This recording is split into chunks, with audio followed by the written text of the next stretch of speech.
But I want to talk real quickly about this here.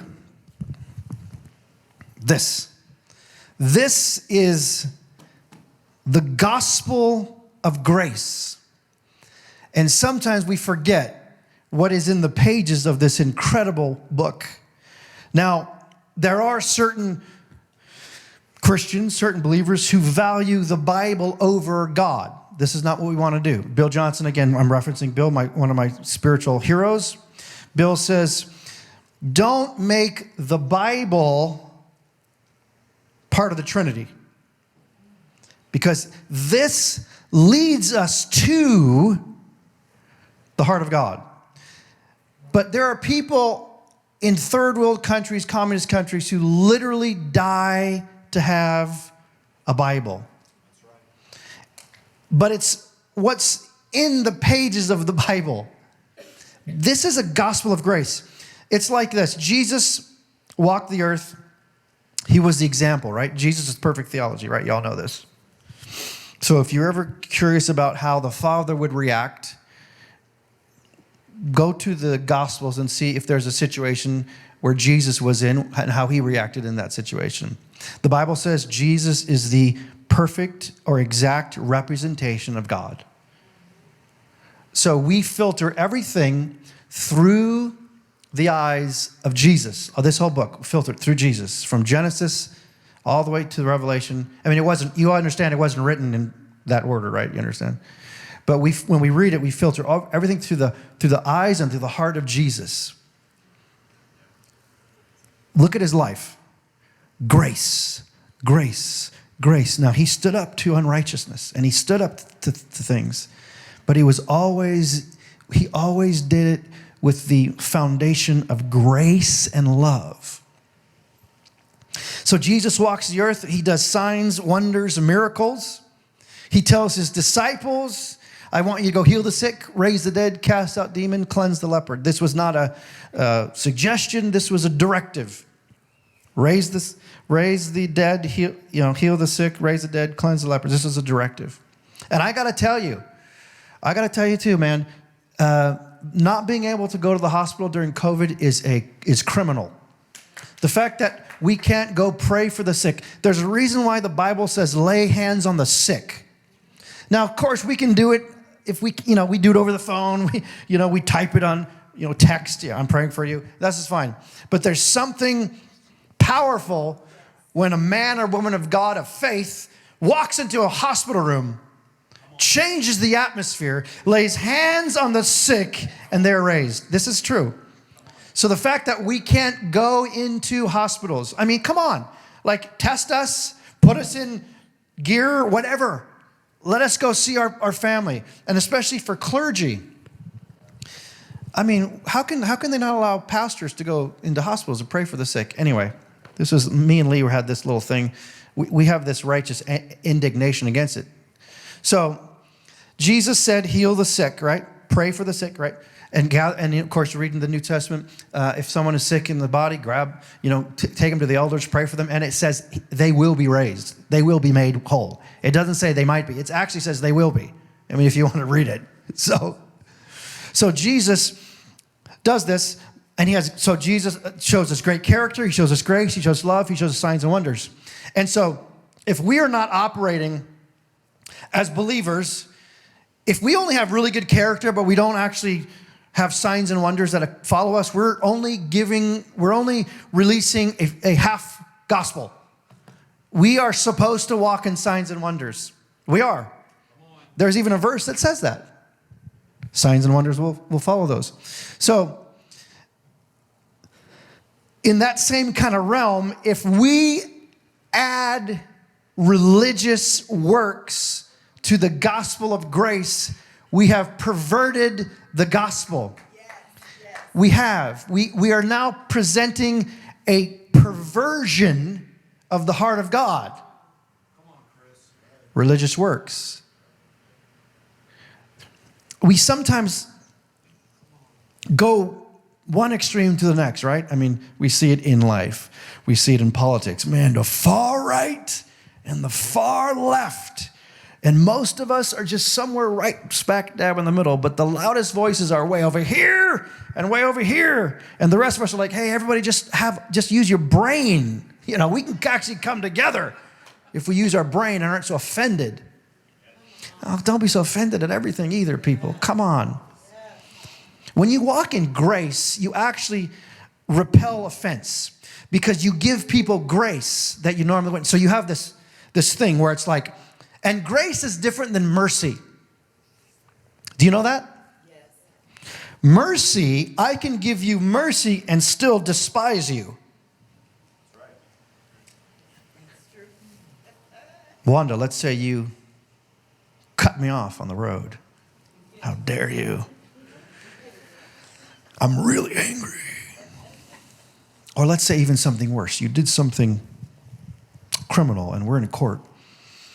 And the judge is like, what do you want to do? And I say, you know what? I'll tell you what. I will give her mercy if she will just leave me alone. If just move, never come back to this ever. That's not grace. That's mercy. Because I still despise her. Now, Jesus gives us mercy and grace. His mercies are new every morning. But it's all wrapped in grace and love. So grace then says, you know what? I choose to not hold that against you. Grace is accompanied with kindness. It's the kindness of God that leads people to repentance.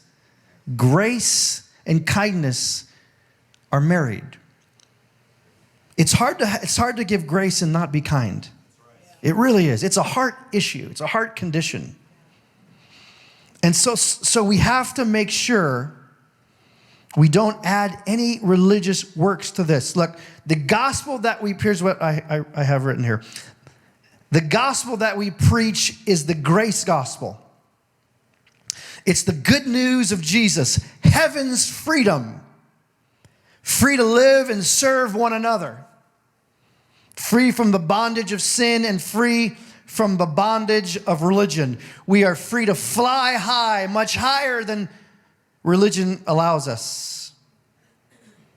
This grace, righteousness is what puts us at the right hand of our Father. Slaves aren't free.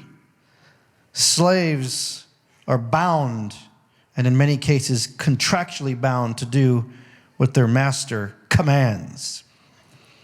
But listen, by grace through faith, we are no longer slaves. We are sons.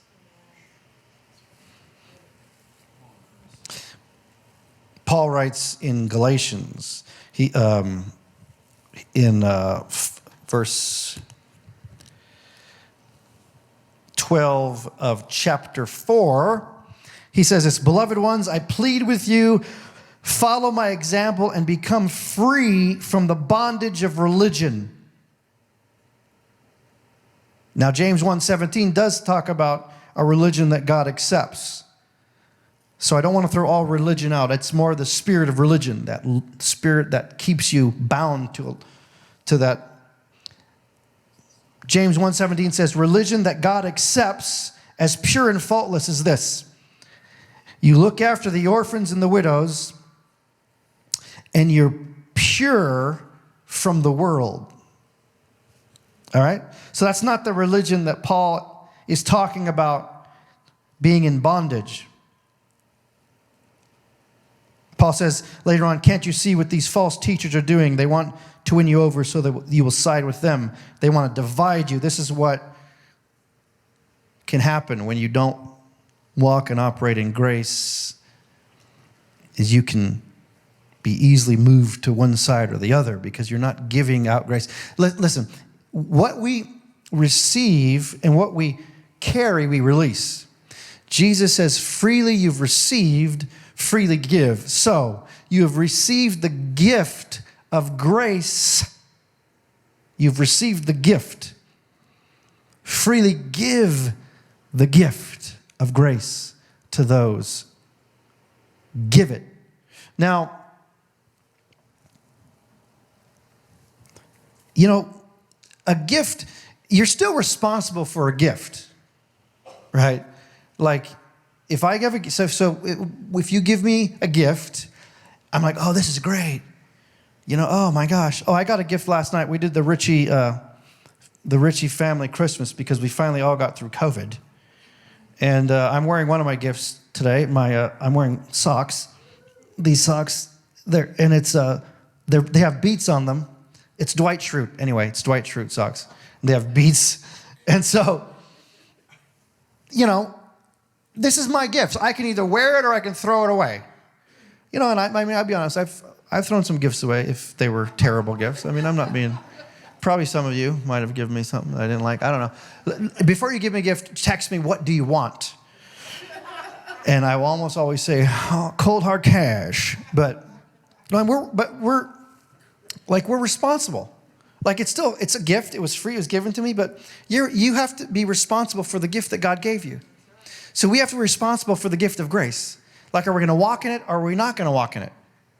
And so, everyone's texting me right now. What's going on here? Your message stinks. That's what they're saying. So, thank you, Lee, my man, Leo down here. And grace isn't attached to works. Mercy is often attached to works, but grace is not attached to works. Like, this entire gospel, it's just like grace, grace, grace. You want some more grace? You got it. Grace, overflowing, never ending. Grace, grace. You messed up. I'm giving you more grace. Grace, grace. It's the message. It's the gospel of grace. It's really kind of cool when you think about it. Like you go, oh my goodness, like every day you wake up, God says, I'm giving a new portion of my mercy and I'm giving a new portion of my grace. That's it. What do you want to do today? Let's do something together, right? God, what do you want to do? He wants to partner with you in this walk of grace. I love what Jesus said always, but let me stick on the grace thing. Ephesians 2:8, right? It's the big grace verse. For by grace you have been saved through faith, and that not of yourselves, but it is the gift of God.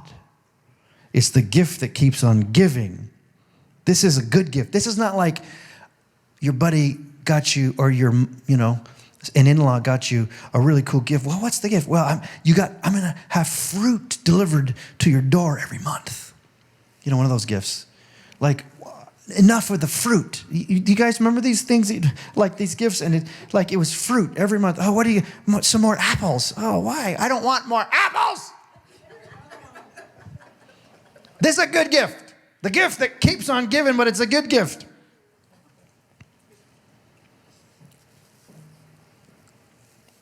Grace propels you to walk in freedom, but you have to choose it.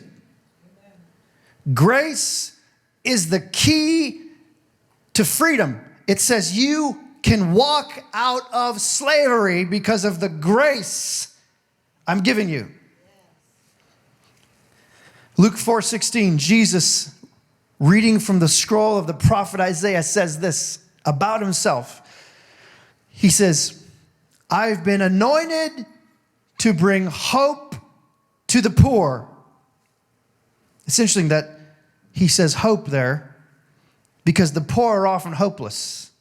They can't see the next meal. They don't know where the next car payment's coming from or if they're going to be able to stay in their house, whatever it is, And so Jesus says, I'm anointed to bring hope to the poor, freedom to the brokenhearted.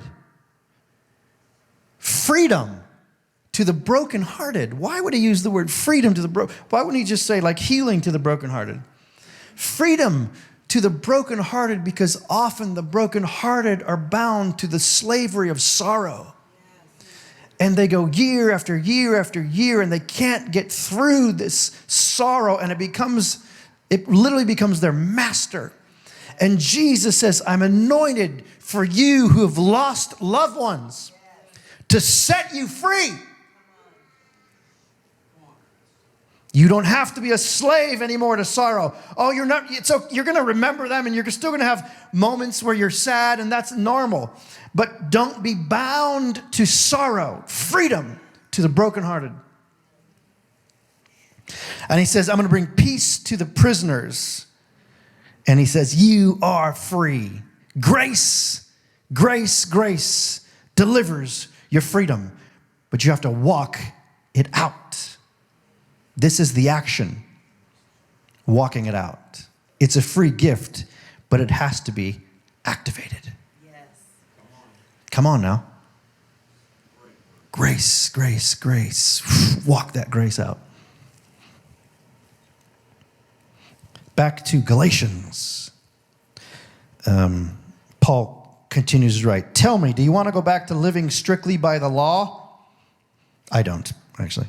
Haven't you ever listened to what the law really says? Have you forgotten that Abraham had 2 sons? Listen to this. He had 2 sons and 1 promise. 2 sons for the 1 promise, one by the slave girl and the other by a free woman. He had 1 promise. This massive promise. But he had 2 sons. One by the slave girl and one by the free woman. And look what it says here. Ishmael, the son of the slave girl, was a child of the natural realm. But Isaac, the son of a free woman, was born supernaturally by the Spirit, a child of the promise of God. These 2 women and their sons express an allegory and become symbols of 2 covenants. The first covenant was born of Mount Sinai, birthing children into slavery. Children born to Hagar, for Hagar represents the law at Mount Sinai. The Hagar metaphor corresponds to the earthly Jerusalem of today, whom we are currently in bondage. And then he says, in contrast, there is a heavenly Jerusalem above us, which is our true mother. She is the free woman, birthing children into freedom. Birthing children into freedom. For it is written, burst forth with gladness, O barren woman with no children, break through with the shouts of joy and jubilee, for you are about to give birth. The one who was once considered desolate and barren now has more children than the one who has a husband. Listen, you are about to give birth. This is the season, we've told you. This is the season where amazing things are going to happen. But we have to embrace the grace of God. We have to stand in His grace. Man, it's like, I can just see it. Like, it's almost like water. It's like a liquid, just liquid grace. Never ending, never ending. How many of you even just have said, like, God, I just need some grace today? Anybody ever said that? Man, I just need some grace. I just need some grace. When you conceive outside of grace, metaphorically, right? When you conceive outside of grace, in slavery of the mind and heart, you produce slaves. Like what you are producing is slaves. When you conceive in freedom, you produce freedom. This is why you don't get counsel from a guy about an issue when he's going through the same issue. That's right. Because he's going to release slavery. Yep. This is what I'm talking about.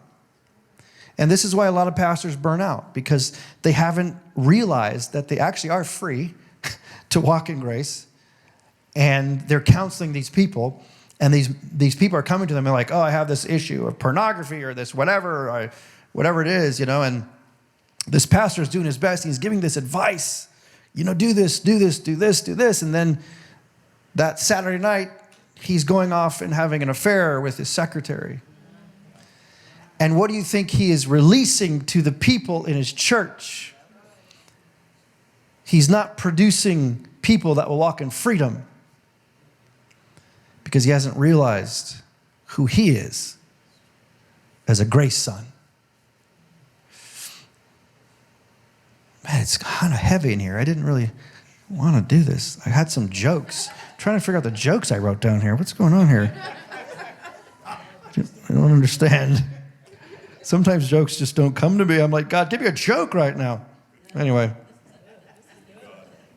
I wrote, a gift does not negate personal responsibility.